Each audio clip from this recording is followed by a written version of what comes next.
Aha, we back, motherfuckers. How's everybody doing? Finally, feel good enough to come on and do a stream again, for Halls of Horror. Um, I am today going back to the roots of this particular series with another serial killer. In particular, BTK, or the Bind, Torture, Kill Killer, or Bind, Torture, Kill Slayer, or not Slayer, Strangler. My bad. He's probably one of the more prolific ones, and I'm pretty sure that anybody who's familiar with serial killer lore or serial killer history has heard of the BTK Strangler or killer, Dennis Lynn Rader. So this is not going to be anything. I don't think it's going to be anything new, but then again, that's a lot of what the streams for this series that have to do with serial killers are. Like I've said before, I like to do the ones that are more well known on here, whereas I do videos long form wise for the ones that aren't extremely well known. Except for a couple. I think that the Toy Box Killer is pretty well known as well as Albert Fish, but those two are particular ones that I think need a little bit more attention. Or with regards to the Toy Box Killer, I think I haven't seen a lot of content on that, and I haven't seen a lot of content that has the kind of information I've put out. It's all the same kind of stuff. And with Albert Fish, that's the one that I find most interesting, and I prefer to do, well, with the first video, I preferred to do something that I'm familiar with, that I enjoy, so that's who I chose for that. Now, I can't start without saying, if you are feeling generous, there is a Streamlabs link. There is also a Patreon that I've put up with a link in the description. I've got a lot of cool stuff that I'm planning on doing that will go up 24 hours prior on the Patreon. The third part of the Toy Box Killer series is on there currently for patrons to see, and will be released later tonight, probably around 5:30 p.m. Pacific, 7:30 p.m. CST, and then that's 8:30 p.m. EST. So that'll be out tonight once that 24-hour time is elapsed, since that's a perk that you get with the Patreon. What else can I talk about? No, I think that's pretty much it. Let's get right into the particular subject matter for today.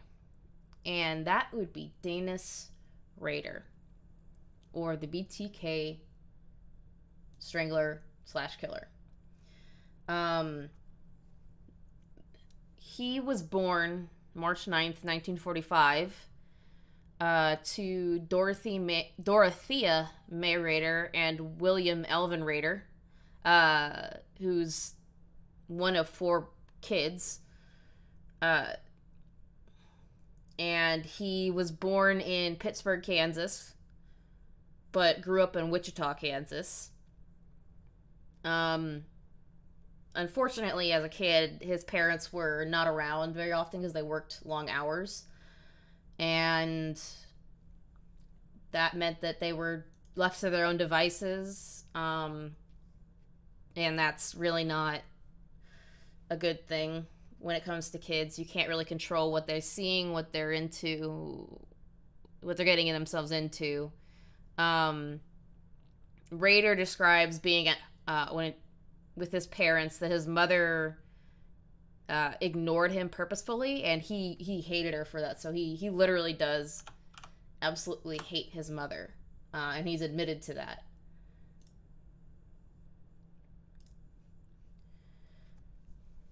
Um, I think that is a part of why he started to get into sadistic sexual fantasies as a young kid.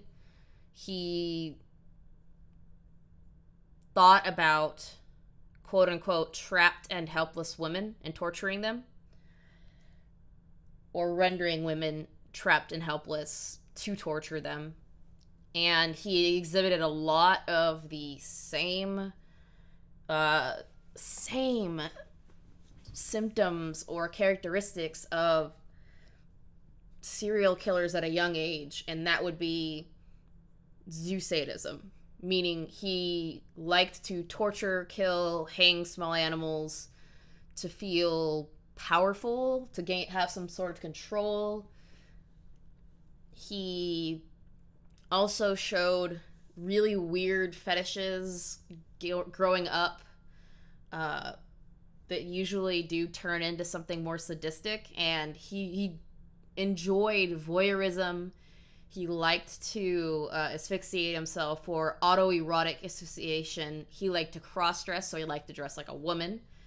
And apparently he liked to spy on female neighbors while dressed in women's clothing, along with women's underwear that he's stolen, and would get off while asphyxiating himself or having his other limbs restrained by ropes. That's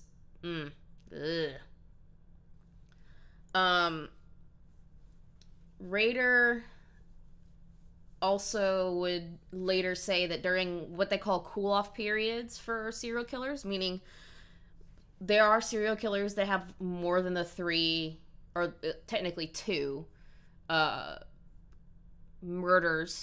separate murder instances, where they would have a long period of time in between killing their victims.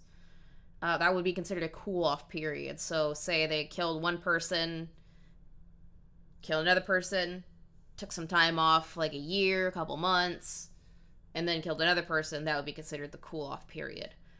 In between this time, he would take pictures of himself wearing women's clothing and a female mask while bound. Oddly and disgustingly enough, he says that he did this because he wanted to pretend to be his victims as a part of the sexual fantasy he experienced with this particular, sexual fantasy, I guess you want to call it.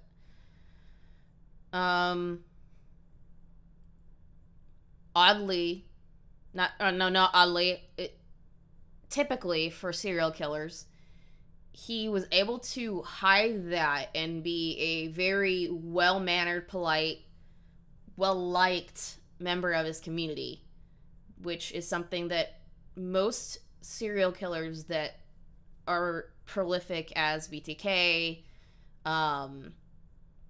Ted Bundy, George Wayne Gacy, they all came off as very well-liked people in the community. And that it's interesting that people don't see those signs right off the bat, you know?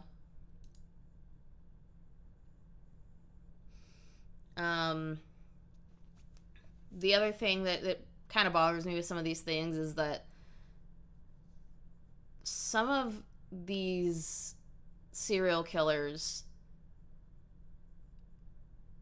can be so obvious, but it can be so obfuscated by people around them, or it can be willfully ignored in to an extent, because most people do not want to believe that the person that they care about is a serial killer.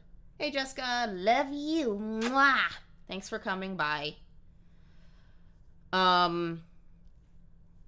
After his, child years, being a mediocre high school student, he briefly attended Kansas Wesleyan University, but after a year, dropped out and joined the U.S. Air Force in 1966, serving until 1970. When he got out, he was a staff sergeant, meaning he was what's considered a higher enlisted rank or a non-commissioned officer.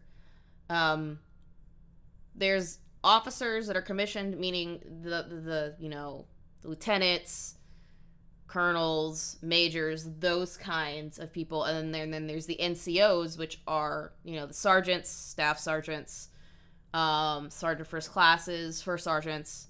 Any drill sergeant is an NCO. And apparently he had a good conduct medal, which is not surprising with the whole looking normal to the outside world. And he was an expert marksman, had that ribbon, and the National Defense Service Medal, which pretty much I think everybody gets after they're done with basic training. I don't know how that is for Air Force, but I know that's the thing for Army, at least. Once he got out of the Air Force, he moved to Park City, a suburb of Wichita, Kansas, and he started working at the meat department of a Leaker's IGA supermarket, where his mother was a bookkeeper. So he basically worked at the same place as his mom, whom he hated. He got married to Paula Dietz in May 22nd, 1971, and had 2 kids, Carrie and Brian Rader, who absolutely knew nothing of this whole thing. And I think his wife is... No, they divorced in 2005. I'm sorry. And that's when... I guess that's the year when he was apprehended and when she found out the kind of psychopath he is, which is not surprising. Some women, however, do stay with their husbands. This woman, in this case, was smart enough to get the fuck out of Dodge when she knew what was going on. He went back to community college in El Dorado, Butler County Community College, got an associate degree in electronics in 1973. He went to Wichita State University and graduated in 1979 with a Bachelor of Science degree, which is majored in Administration of Justice. I don't know what the fuck that means. I think that's kind of like criminal justice in the same vein. That's what it sounds like. He initially, after that, worked as an assembler for the Coleman Company, which is an outdoor supply company, and then started work for the Wichita office of ADT Services between 1974 and 1988, where he installed security alarms, which is what that was what ADT does, is their security company, home security company. And I think they do business too, but I don't totally know.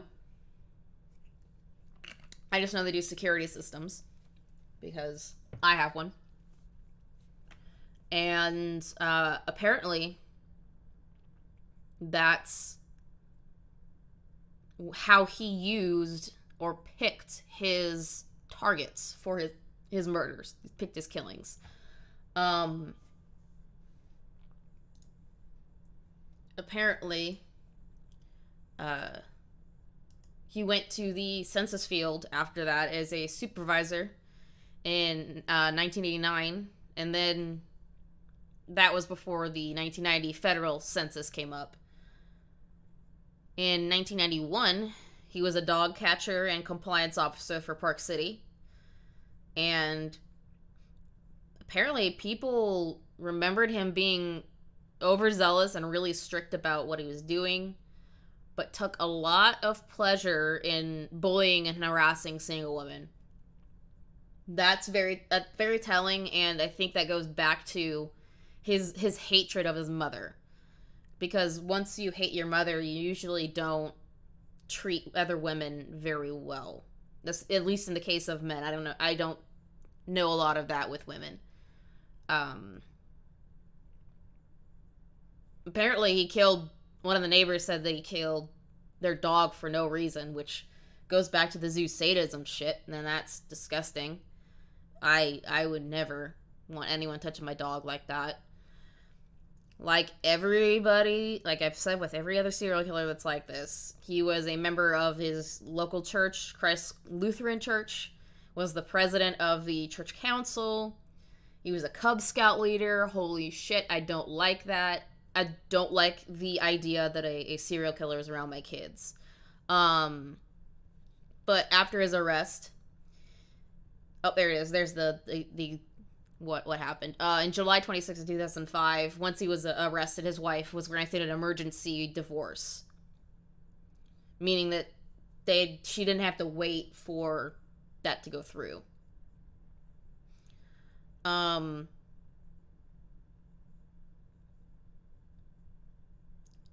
that we kind of have an idea of his background, why don't we go ahead and get into the case history or his murders? The first of which, and it seems like he killed in mass when he did do some killings. His first one was in January 15, 1974, and was the 4 members of the Otero family in Wichita, Kansas. Joseph Otero, who's 38, his wife Julie Otero, who was 33, and their 2 children, 9-year-old Joseph Otero Jr. and Josephine Otero, 11. Looks like these people like the name Joseph. That's interesting. Joseph Jr. and Josephine Otero. Yeah, somebody liked Saint Joseph or something like that. They really like that name for some reason. They had another child, or 3. Actually, no, they have 5 kids. 2 of them died. Because their body was discovered. They discovered the bodies after they came home from school around the time of the killings. Which is really sad. Holy shit. So basically, family was killed while these other 3 kids were at school, and when they came home, they found bodies. That's really disgusting to me. That's not okay. He apparently admitted that he wrote a letter detailing how he killed them, and put it inside of an engineering book in the Wichita Public Library in October of 1974, the same year. So he basically confessed to it at the end of the year in kind of a secret, hoping that somebody would find his note, which I don't think that they did, from what I'm seeing. He killed another 3 women in between spring 1974 and winter 1977. Those 3 women were Kathleen Bright, who was killed April 4th, 1974. Shirley Vian Brelford, who was killed March 17th, 1977. And Nancy Fox, December 8th, 1977. In early 1978, he got a letter from a television station, KAKE in Wichita. Or no, he sent a letter to them. I'm sorry, I read that wrong. He sent a letter to a television station saying that he was the one that killed the Oteros and the 3 women. And tried to give himself a name, which really shows the set of balls on this guy. Basically saying, I want to be called, I'm this guy, I'm the one that did this, I think I should be called this. And one of those suggestions was BTK, or Bind, Torture, Kill. And that stuck. He sent another letter and said he wanted all the attention in the world from media for this shit. And that was when people finally took it seriously and were like, okay, there's a serial killer running around in Wichita, and we need to figure that shit out. We need to find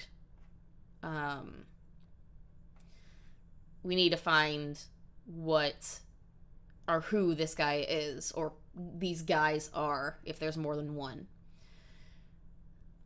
Even more ballsy, he sent a poem titled "Oh, Death to Nancy," To the media, which is basically a parody of the American folk song "O Death." And in that letter, he claimed to be driven to kill by quote-unquote Factor X, which he was kind of characterizing like a supernatural element that motivated Jack the Ripper, son of Sam, and the Hillside Strangler murders. Really stupid. Basically trying to blame it on some sort of otherworldly power, when really it's just you're a disgusting human being and you enjoy this shit. He tried to kill other people who actually got away, one of which was Anna Williams, who was 63, and she got out of she was spared because she returned home a lot later than he had expected. And Rader later confessed that he was really obsessed with her and was really pissed that she evaded him, because he spent hours waiting at her house until the point he became impatient and left because she was out visiting friends. At that point, he didn't come back to try again. He was too pissed off about that. The next person that he murdered was Maureen Hedge, who was 53, and was found on May 5th, 1985. She was killed on April 27th, 1985, so that's a that's at least a week before they found their body. And he apparently took her body once she was killed to his church and put it in his council room so he could take pictures of her body in various bondage poses. And then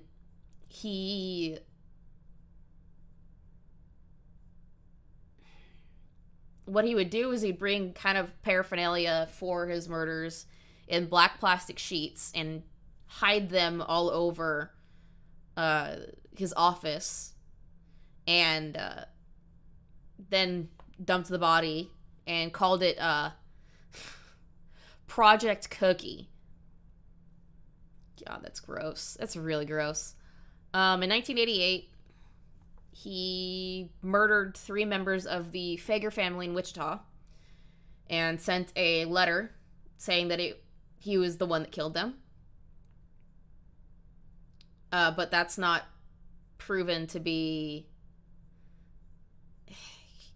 He credited to him having done an admirable work, but this isn't proven.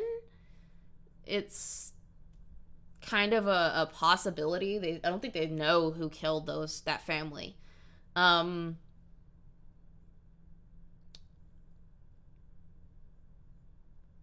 He had multiple restraining orders, or at least 2 restraining orders for women that he stalked in the 80s and mid-90s.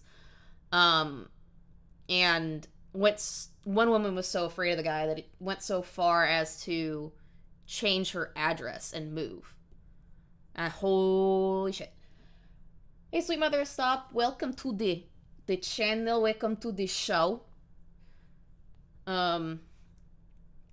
Apparently his final victim was Dolores E. Davis, who was found on the 1st of February 1991.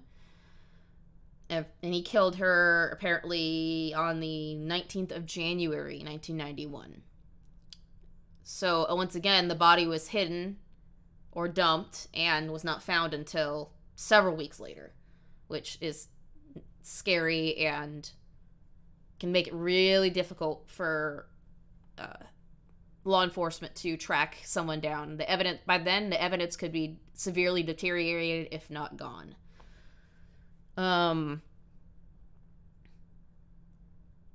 The case for the BTK killer went cold in 2004. And then when that happened, Rader decided he was going to be fucking funny and needed attention and sent 11 different communications or letters to media, which inevitably got him arrested in February 2005. First of these was a letter that he sent to the Wichita Eagle in March 2004. And the name that was used as a return address was Bill Thomas Kilman, BTK. Funny. Haha. Got you. Gotcha. Trying to be fucking slick there. In this letter, he claimed that he killed Vicky Wergel on September 16th, 1986, and put a bunch of photographs of the crime scene and a photocopy of her driver's license in that letter, which was stolen after or during her murder. So basically, he had her license, took photocopies of it, and sent it to media, basically proving I did this. I have the license. This is sort of one of those things that basically can't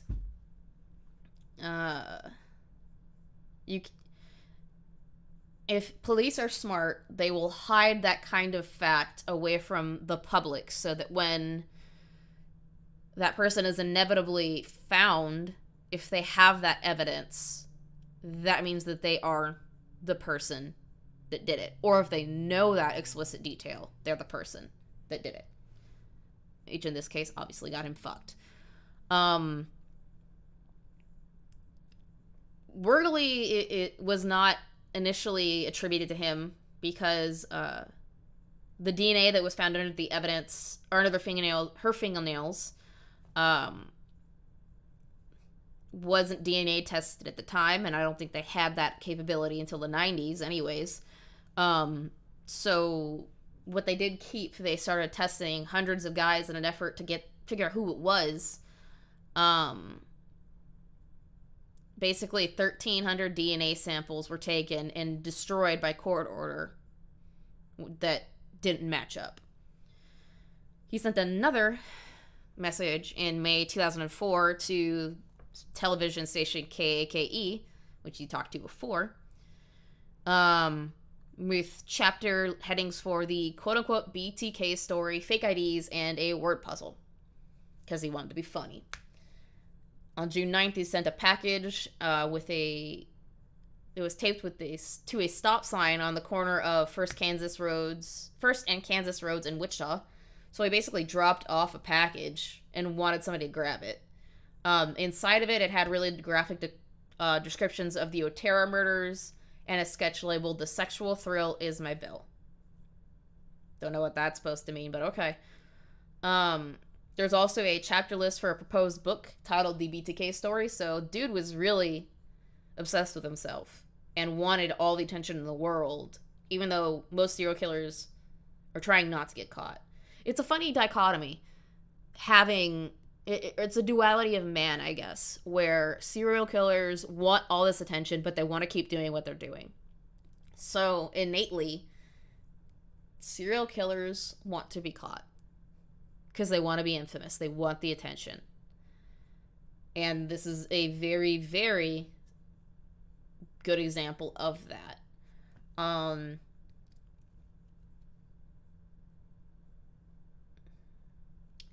of the titles is called "A Serial Killer is Born." That's just weird that he's already suggesting all of this stuff anyway. Another package was dropped in July into the return slot of a public library that had a bizarre material, including the claim he was responsible for the death of 19-year-old Jake Allen in Argonia, Kansas, earlier in that month. Clearly, that wasn't the case. That was false because the death was ruled a suicide earlier. When he was arrested, Rader said that he was planning to kill again in October 2004 and was stalking the victim that he had intended to kill at that point. That same month, a manila envelope was dropped in a UPS box in Wichita that had cards with images of terror and bondage of children pasted on them. Gross. A poem threatening the life of Lieutenant Ken Lodwer, which was the lead investigator of I guess, his case and a false autobiography with many details about his own life. These were obviously released to the public later. And the next communication was in December of 2004, where Wichita police received a package directly from the killer. In the package was a Wichita Murdoch. Actually, no, it wasn't. Received another package. Oh, he didn't send it directly to him. He put it in Wichita's Murdoch Park, and somebody found it.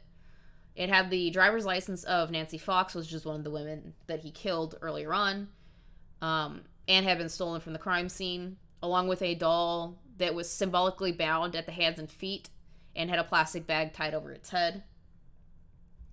Gross. Okay. In January 2005, he tried to leave a cereal box in the bed of a pickup truck at a Home Depot in Wichita, but the box was discarded by the owner and later retrieved from the trash when Rader asked about it. And that's, yeah. I don't think they ever figured out what was in it, but it was another message. There's a surveillance tape that kind of showed somebody driving up in a black Jeep Cherokee, leaving the box in the pickup. And the next communication was in February 2005, which were more postcards sent to KAKE, and another cereal box left in a rural location that had a bound doll that was meant to symbolize the murder of 11-year-old Josephine Otero. Gross again. He would send letters to police as well, and in those writings,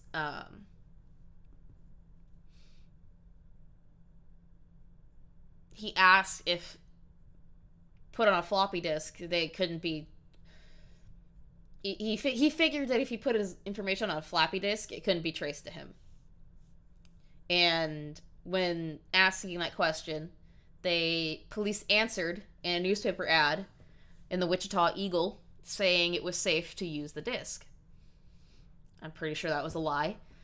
On February 16, 2005, he sent a 1.4 megabyte Memorex floppy disk. It was purple in color to Fox TV affiliate KSAS TV in Wichita. And in that floppy disk was a letter, a gold-colored necklace with a large medallion, and a photocopy of the cover of Rules of Prey, which was a 1989 novel about a serial killer. Oh, hi, Mike. Oh, hi. Hello. How are you? This is where I would say definitely they lied about the floppy disk thing, because when they looked at the embedded metadata in the documents, they found the words that contained Christ Lutheran Church and a document marked last modified by Dennis. You fucked yourself. Using an internet search, Dennis Rader, they determined he was the president of the church council. Or they searched up this stuff and found Dennis being the president of the Christ Lutheran Church Council. They drove to Rader's house, saw he had a black Jeep Cherokee, which was caught on camera at the Home Depot. And all of this was enough evidence to get a warrant and detain him. They detained him for, yeah.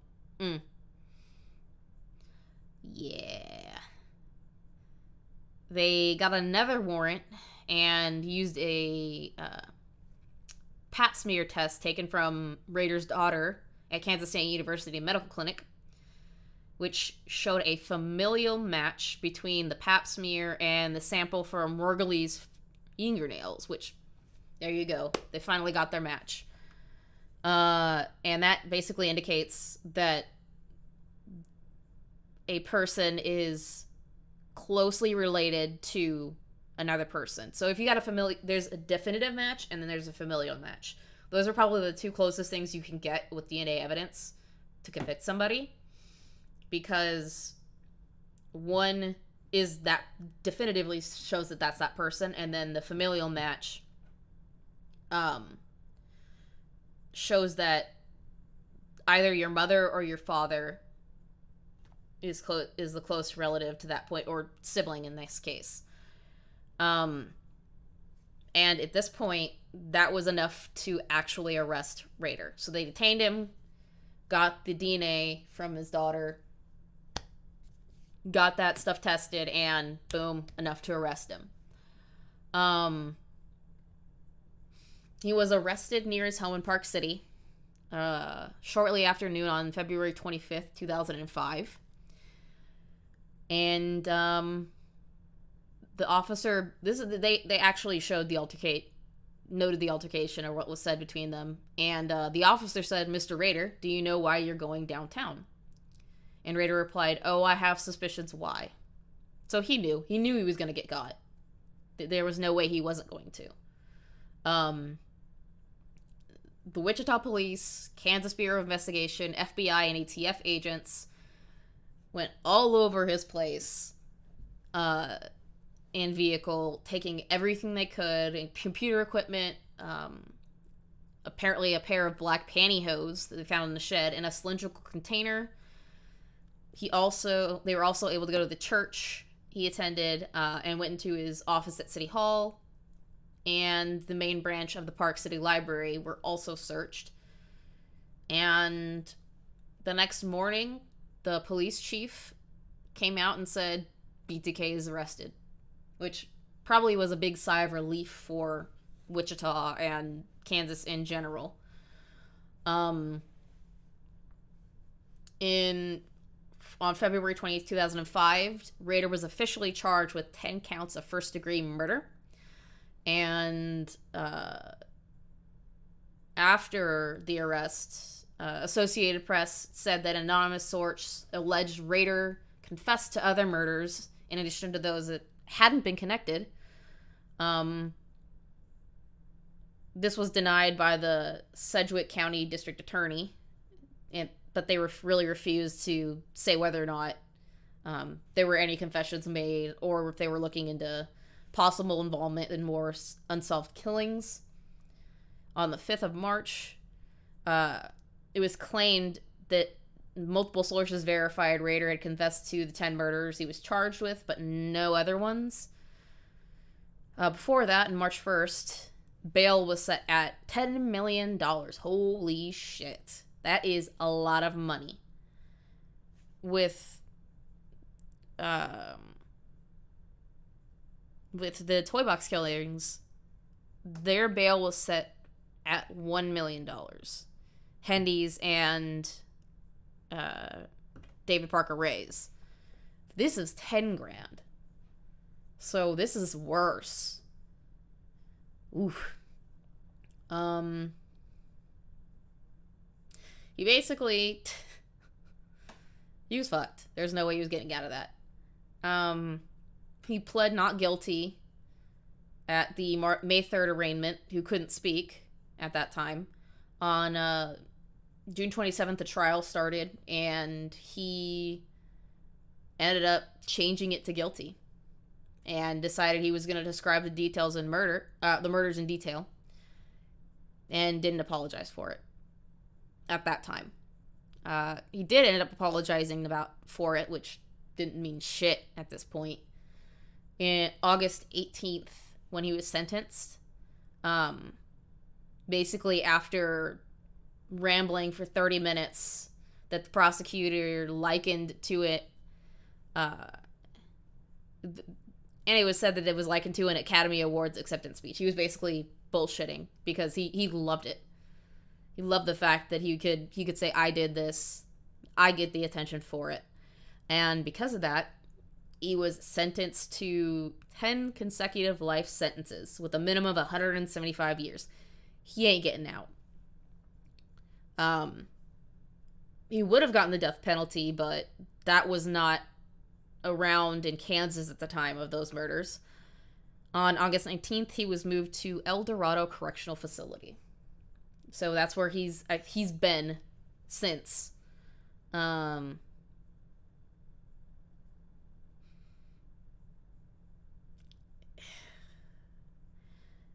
Here this next little line bothers me. Apparently when he was being transferred, 40-minute drives from there to the El Dorado Correctional Facility, he would cry when the victim's family's statements from the court came on the radio. I think that's bullshit. I think he's bullshitting. I do not think for one second that this guy had any sort of... I don't think he cared about the victims whatsoever, and I don't think he was sad or remorseful that he'd done what he did. I would think he's remorseful for himself, which is usually what the case is for serial killers. Currently, he's in solitary confinement with an hour of exercise a day and showers 3 times per week.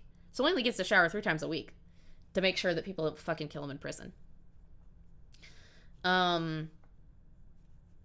He started to get access to television and radio, magazines, and other kind of privileges because of good behavior, which is not surprising.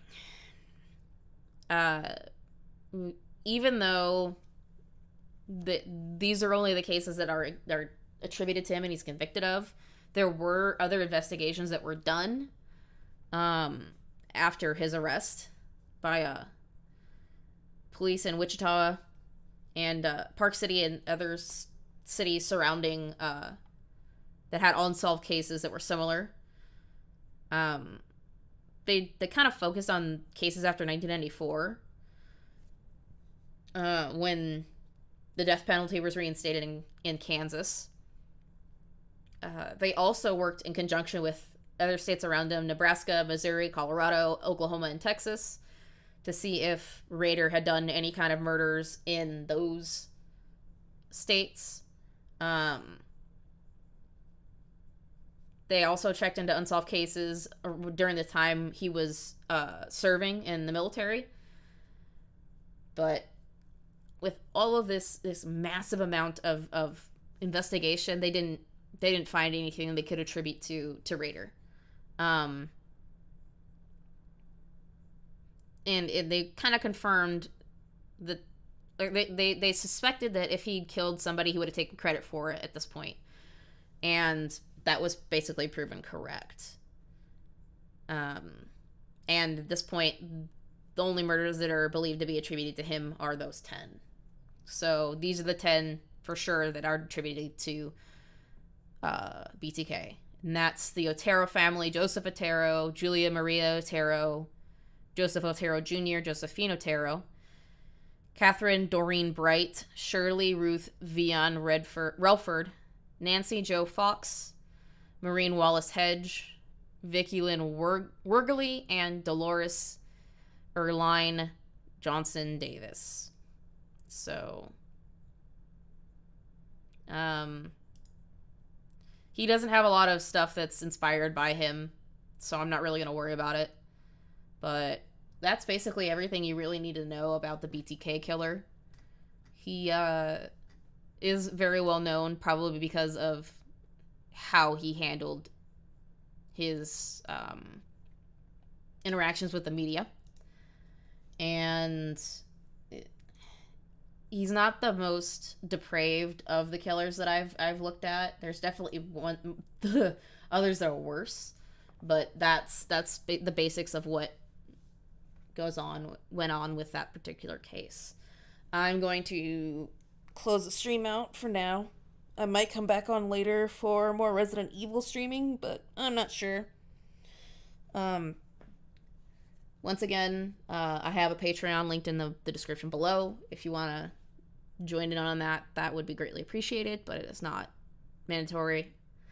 And with that, I'm going to say have a good rest of your day and sweet nightmares. That was really rough.